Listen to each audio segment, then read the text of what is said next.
Bueno, hola con todos. El día de hoy vamos a hablar sobre la célula y sus componentes, pero principalmente vamos a hablar sobre la membrana nuclear. Antes de eso, vamos a dar una pequeña introducción sobre lo que significa la célula. La célula es una estructura muy pequeña que es capaz de por sí misma realizar las tres funciones vitales, que son la nutrición, la relajación y la reproducción. Además de eso, sabemos que todos los organismos vivos están formados por células, ya sean organismos microscópicos como las bacterias y los protozoos, que son organismos unicelulares. Eso quiere decir que solo va a tener un tipo de células. En cambio, las plantas, los animales y algunos órganos son organismos pluricelulares. Eso quiere decir que está formado por numerosas células que actúan de una forma coordinada y específica a su función. Ahora les voy a nombrar los componentes de la célula.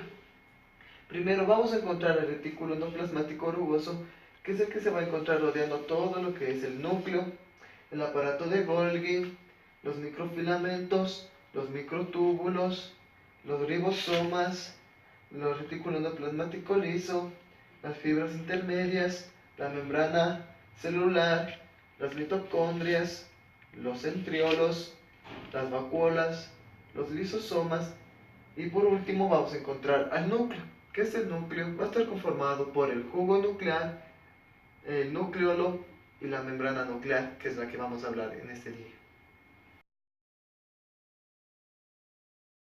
La composición de la membrana nuclear va a estar, que esta membrana nuclear va a estar formada por dos tipos de membranas.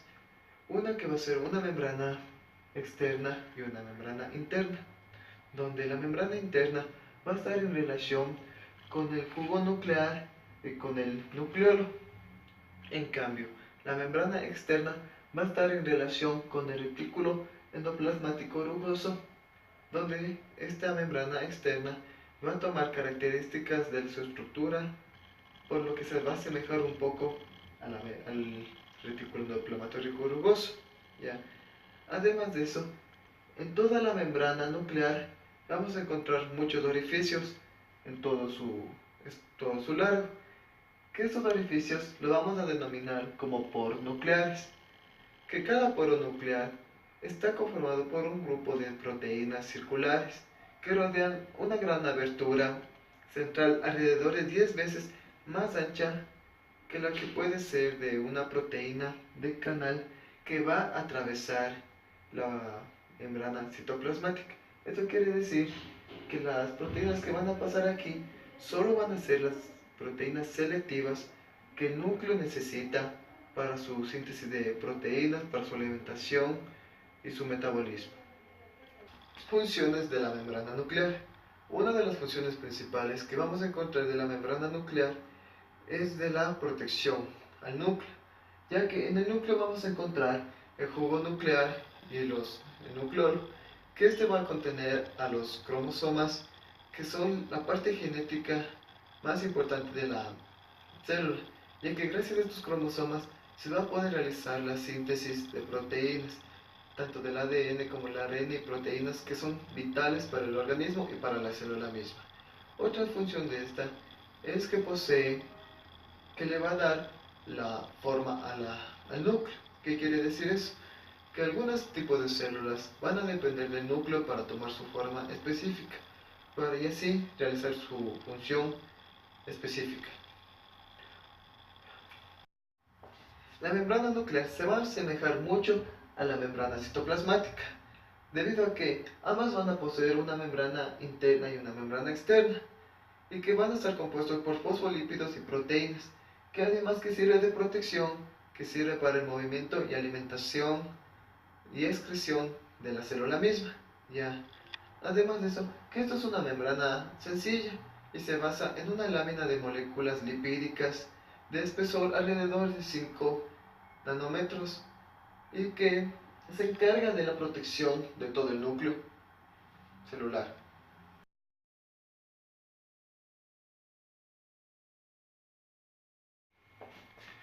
Los poros nucleares sabemos que son un mecanismo que controlan el paso desde las proteínas, sustancias necesarias que el núcleo lo requiere desde el citoplasma hacia el núcleo, mediados a que las proteínas se van a unir a iones que se mueven a través de una difusión pasiva.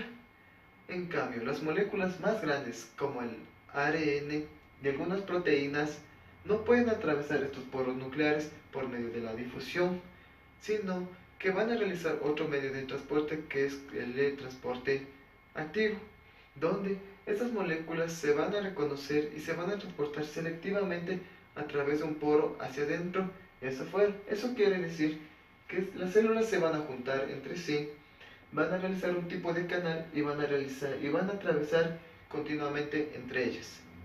Sabemos que los poros nucleares, cuya luz se va a parecer a una forma octagonal si lo observamos de una vista de frente.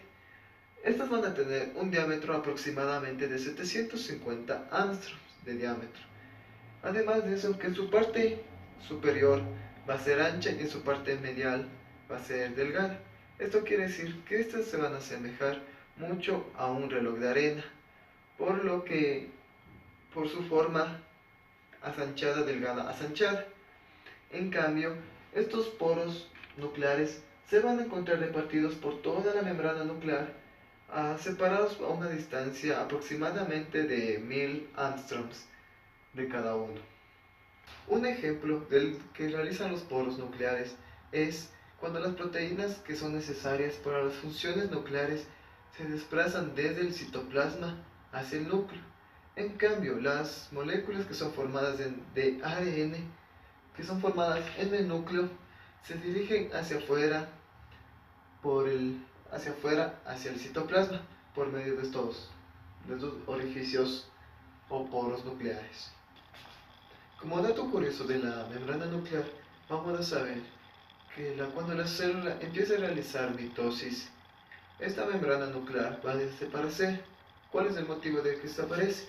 Ya que esta membrana, al momento de desaparecer en la mitosis, va a permitir que el núcleo quede libre, es decir, los cromosomas pueden realizar la duplicación de los cromosomas y así poder crear dos células hijas. Al momento de que termina la mitosis, la membrana nuclear va a volver a aparecer en forma lenta en tipo de láminas y así va a formar dos células hijas nuevas con dos núcleos y dos membranas nucleares definitivas. Además de eso, sabemos que la membrana nuclear, como está compuesta por una membrana interna y una membrana externa, sabemos que la membrana interna va a estar con una relación con la cromatina, que al momento de realizar una tinción con hematoxilina y eosina, esto se va a teñir de un color violeta azulado, para poder así realizar su mejor estudio de este componente.